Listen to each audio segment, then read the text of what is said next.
Good day everyone, welcome back to our channel. Today we are going to learn about the SQL self-join. So first, I will discuss what is self-join. A self-join is a type of join operation in programming typically used in SQL queries, where a table is joined with itself. In other words, it's when you join a table with itself, treating it as if it were two separate tables. In this tutorial, we will use the well-known Northwind sample database. Below is a selection from the customers table.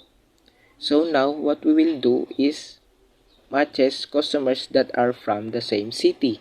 So the syntax that we will use is select A, customers as customers name 1, B, customers name as customers name 2, A, city. From customers A, customers B, where A customers ID, B customers ID, and A city. B city. Order by A dot city. And that's it.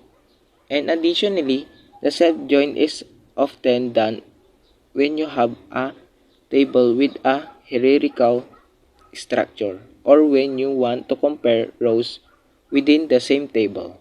For example, in a table of employees where each row contains information about an employee and their manager, you might use a self-join to find pairs of employees and their respective managers within the same table. And that's it guys. I hope you learned a lot in this video. If so, hit the subscribe button for more exciting learning experience like this. Bye guys!